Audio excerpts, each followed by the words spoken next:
Pernah ketahuan Slanky, buset. Ya itu memang tinggi sih badannya ya.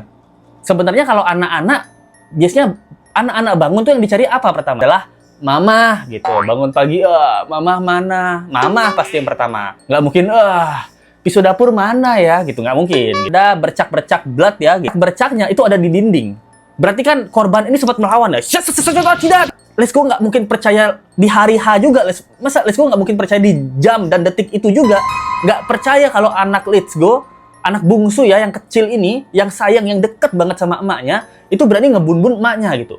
Lesko bahkan berpikir, ada maling nggak nih gitu. Nah, harusnya ada lecet. Karena yang digunakan adalah pisau dengan gagang berwarna ungu. 16, 17, baru 17 aja udah di sini guys. Udah pasti luka tangannya. 17 loh. 16, 20, udah di ujung nih. Berikut ini 5 keganjilan suami yang istrinya disebut dihabisi sang anak. Ketahuan bohong dan sempat tolak otopsi. Ternyata backgroundnya pernah ketahuan Slanky juga. Waduh. Jadi kita masih update kasus Faiza Soraya, di mana seorang ibu dibun-bun dan ditustus sebanyak 20 kali oleh anaknya, anak bungsunya ya, yang bernama AL. Nah, tapi banyaknya netizen nggak percaya dengan kasus ini. Kenapa? Karena banyaknya kejanggalan.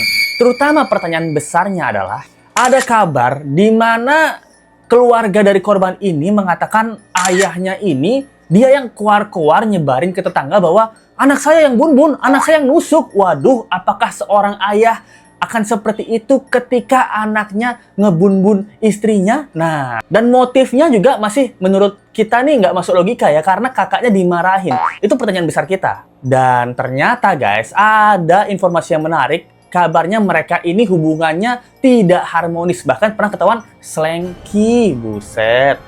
Jadi kita masih update kasus ini ya, di mana yang Lesko masih curigai adalah motifnya ya. Motif dari Al ini ya, Al ini untuk ngebun-bun ibunya sendiri ya. Karena motifnya ini nggak terlalu kuat menurut Lesko.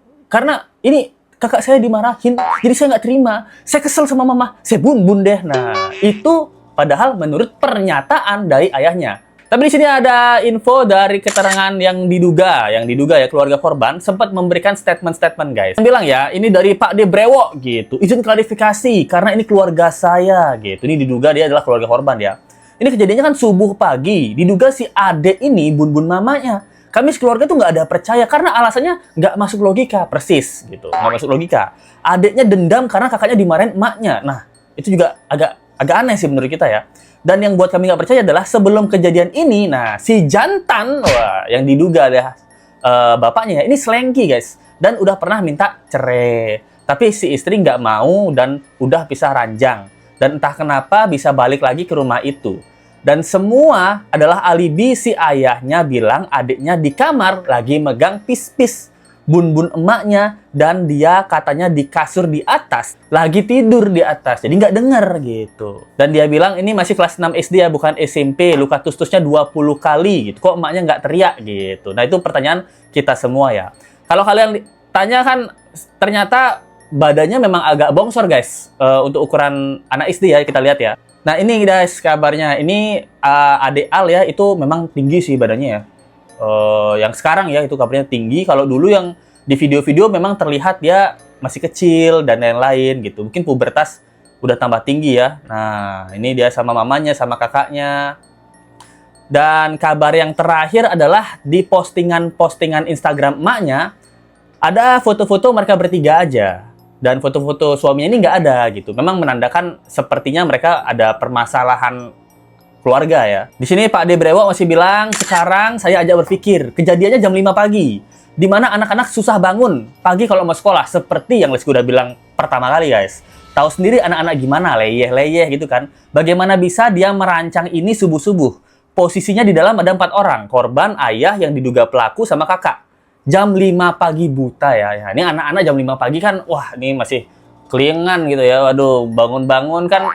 Sebenarnya kalau anak-anak, biasanya anak-anak bangun tuh yang dicari apa pertama? Kalian pasti punya anak ya, dan Lesko pun udah pernah jadi anak ya.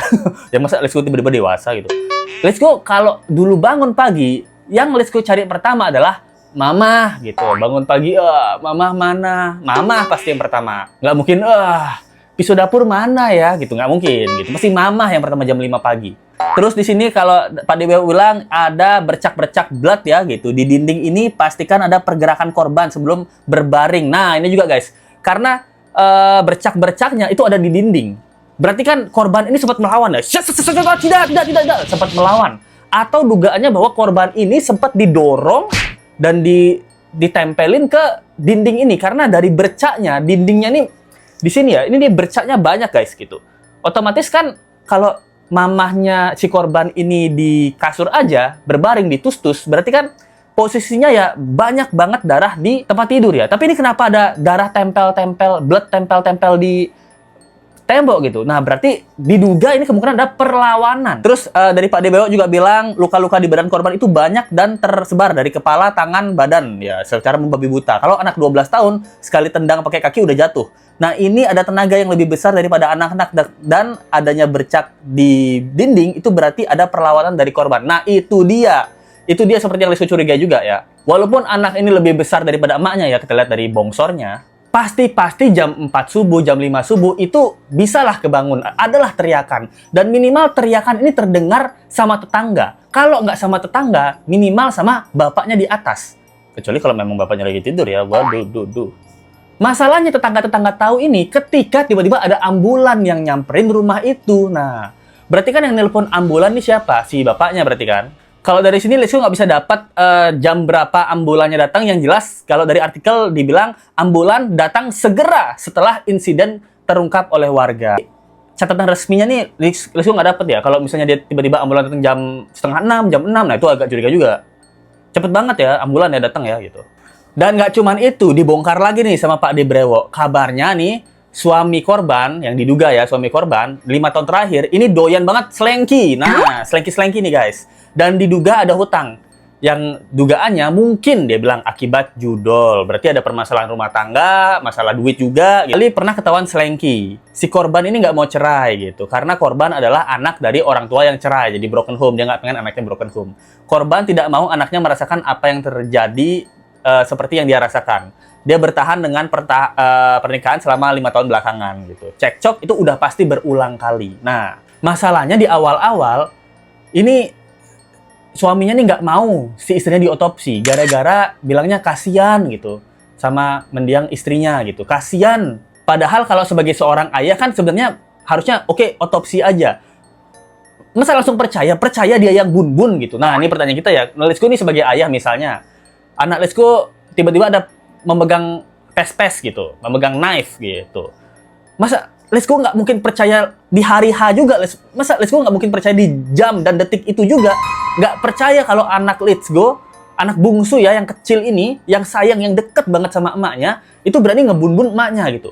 Lisku bahkan berpikir, ada maling nggak nih gitu. Nah, pertama Lisku kan mikir, ada maling nggak nih? Nah, nih pertanyaannya yang kedua ya, ada maling nih gitu. Tiga, ketika kita interogasi dan dia barang buktinya ada di tangannya dia, ini bener kamu yang lakuin, kenapa nak bener gitu. Nah, soalnya sampai sekarang katanya keterangan dari si Al ini, si adik Al ini itu nggak ada sama sekali. Keterangan semuanya dari ayahnya. Nah, yang dimana ayahnya ini selalu mendampingin ya, jadi kita nggak dapat sama sekali keterangan dari si adik ini.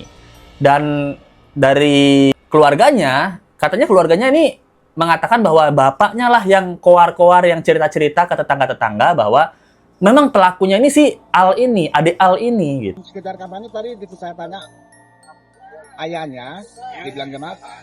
Semalam karena kakaknya itu dimarahi sama korban itu, jadi adiknya itu tak tersinggung apa. Dan langsung motifnya disebarkan gitu. Oh, dia ini pelakunya memang anak saya yang bungsu nih, Al gitu. Pasti kayaknya sih gara-gara kemarin kakaknya diomelin, jadi dia kesel gitu. Nah, itu yang bikin keluarga korban tuh nggak percaya. Dan kenapa sih bapaknya langsung keluar-keluar tetangga dan meyakinkan bahwa Al ini sebagai pembunuhnya? Nah, kalau kita kan, kalau mungkin Lisku mungkin nggak percaya dengan motif itu ya. Lisku malah takutnya, apa anak aku punya gangguan kejiwaan? Nah, itu yang pertama. Apa anak aku kesurupan jin? Nah, sebodoh-bodohnya Lisku mungkin kalut-kalutnya, apa anak kesurupan jin gitu, atau malah akan berpikir bahwa apa istriku subuh-subuh mukulin anakku. Nah, itu malah otak Lisku ke sana ya, apa anakku nakal terus istriku subuh-subuh mukulin anakku, bahkan namparnya keras. Sampai anakku kesel tiba-tiba ada pis-pis sebelahnya diambil, ditus-tus. Nah, ini nggak tahu juga gitu.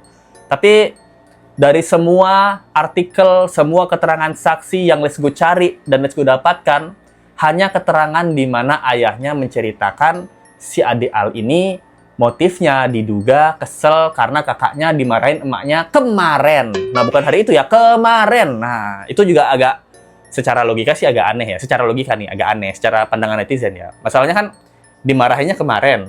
Terus kita bobo nih sama emak. Nah, bobo kan bertiga mereka bobo kan pelukan itu.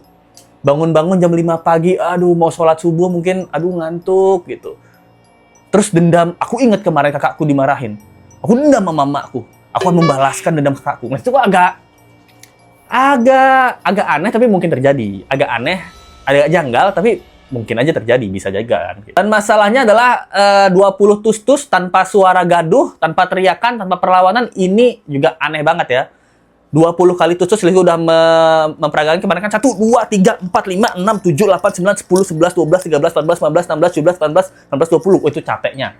Berarti kan ibu ini ada perlawanan, makanya di dinding itu banyak bercak-bercak catnya kan gitu. Cat merahnya kan gitu. Dan minimal teriakan dari tetangga itu yang sholat subuh tuh pasti bangun juga kan. Minimal kalau ditanya tetangga, oh ya saya dengar ada teriakan tapi saya nggak tahu itu apa. Saya kira ada tikus atau apa gitu. Masalahnya nih tetangga nggak ada dengar teriakan sama sekali. Itu keanehan. Karena kan komplek lingkungan dia kan bukannya komplek lingkungan anak pejabat yang rumahnya jauh-jauh ya semeter-semeter gitu, beda jaraknya ya gitu. Kalau kita lihat rumahnya masih BTN biasa ya gitu. Terusnya kalau si anak sekecil ini walaupun bongsong ya, dia menggunakan si knife ini 20 kali, harusnya ada lecet. Karena yang digunakan adalah pisau dengan gagang berwarna ungu, alias mungkin punya emaknya ya, pisau dapur ya gitu. Berarti kan pas dia tus-tus ini berarti harusnya ada lecet-lecet di tangan ya. Harusnya dia berdarah juga, seharusnya. Kalau kalian nggak percaya, kalian ambil nih. Si tangan Let's Go aja di sini ya gitu. Kalau kita 20 kali itu 2, 3, 4, 5, 6, 7, 8, 9, 10, 11, 12, 13, 14, 15, 16, 17, baru 17-nya udah di sini, guys. Nah, udah di gagang, udah di apa namanya? Udah di mata. Itu pasti baret tangannya, bro. Udah pasti luka tangannya. Ya kan? Logikanya kan seperti itu. Ini baru 17 loh. 18, 20, udah di ujung nih. Udah di ujung nih. Nah, apa dia begini, begini, kayak nih Naruto gitu, bagaimana nih kita nggak tahu juga ya gitu. Kalau begini juga berarti pasti ada luka lah, minimal ada luka. Kabarnya Let's Go dapat dari artikel ya, yang luka malah yang luka di lengan ya, di lengan apa di tangan nih? Nah, ini kurang tahu nih, di lengan atau di tangan yang mendapatkan luka adalah si kakaknya malah si putri yang sulung. Nah, dan masalahnya ya itu di anak sekecil itu kok dia nggak teriak atau nggak takut lah ngelihat si bercak-bercak cat blood ini ya gitu. Itu menurut kita netizen hal yang janggal gitu. Banyak orang yang curiga bahwa si korban ini sebenarnya ditus-tus itu dibekap, mungkin mulutnya dibekap langsung ditempel ke tembok, bisa jadi juga, nggak tahu juga. Kita berandai-andai dengan teori liar lah. Kita berandai-andai ya. Ini bukan cerita sebenarnya. Ini karangan. Ada orang tua di sebuah negeri gitu. Bisa di sebuah negeri gitu. Si ayah mencoba untuk menghabisi si istri gitu. Ditus-tus dengan 20 kali dan meninggoy istrinya gitu. Ini bukan di Indonesia ya. Dan anaknya 2 kan berarti cuman punya 1 orang tua. Nah, 1 orang tua yaitu sisa ayahnya. Nah, mungkin ayahnya ini kamu udah nggak punya emak lagi loh. Kalau papa di penjerong, kamu nggak punya siapa-siapa lagi. Lebih baik kamu ikutin kata papa aja ya gitu. Karena sekarang sisa orang tuanya cuma papa doang. Nah, bisa jadi kan juga jadi anaknya ke pressure ya, udah kehilangan mama, masa kehilangan papa juga di suatu negara yang bukan di Indonesia gitu. Nah, itu pertanyaan besar kita ya, dan salah satunya adalah naluri seorang ayah ya, dimana kalau anaknya jadi pelaku bermasalah, pasti naluri seorang ayah biasanya tuh akan melindungi putrinya. Dan mungkin mengatakan bahwa putrinya ini nggak sengaja, tolong jangan hukum putri saya nggak salah, saya yang salah, saya yang kurang memberikan kasih sayang ke anak saya. Putri saya mungkin seperti ini karena ngelihat orang tuanya berantem gitu. Putri saya kejiwaannya terganggu gitu. Nah, mungkin seorang ayah pasti nalurinya akan meluruskan berita ini bahwa putri saya ada kelainan kejiwaan, ini bukan salahnya dia, ini kesalahan saya sebagai orang tua gitu. Saya nggak mau putri saya ini menjadi pelaku penbunbunan. Kalau yang perlu disalahkan adalah salah saya. Kenapa saya tidur di atas? Kenapa saya nggak tidur berempat bersama-sama sebagai keluarga harmonis? Nah, biasanya naluri seorang ayah kan kayak gitu. Biasanya yang naluri harmonis ya. Tapi yang sampai sekarang sih belum ada penjelasan lebih lanjut mengenai kasus ini. Menurut kalian gimana guys? Itu yang bisa disampaikan ya. Apakah kalian punya pemikiran dan teori-teori yang sama seperti Let's Go? Coba komen di bawah. Thank you banget nih atas support yang kalian berikan ya. Kalau kalian suka dengan video ini dan ingin menjadikan Let's Go membership, ada caranya di deskripsi dan caranya seperti ini. Buka aplikasi Google Chrome kalian. Copy dan paste link YouTube dari Let's Go. Terus kalian ke pengaturan, cari yang namanya minta situs desktop. Nah, setelah kalian klik, terus kebuka deh situs desktopnya, tinggal pencet gabung atau join member ya guys ya. Thank you so much guys, mantap.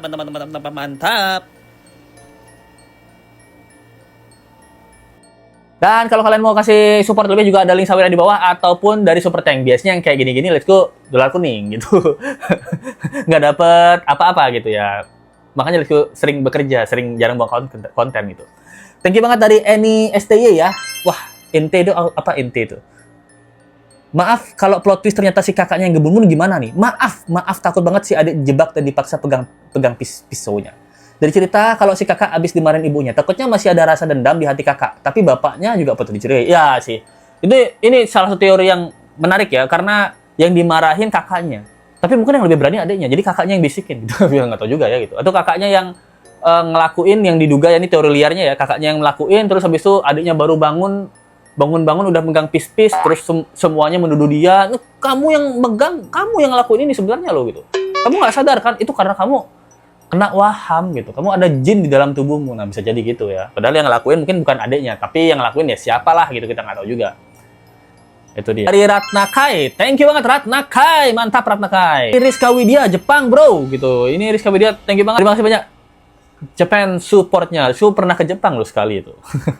Ngapain ya? Kerja lah pasti, ngapain ke Jepang. Masih banyak buat teman-teman yang udah jadi membership Let's Go. Dari ada Liliana Rumasari, Emma Mauliana, Ayu Ajak, Ox1 PR. Waduh, makasih banyak ya. Langkah hijrahku dan teman-teman yang udah join membership Let's Go. Kalau kalian mau jadi membership Let's Go, sepertinya caranya tadi. Dan kita ketemu lagi di video berikutnya. Sampai jumpa lagi guys. Bye.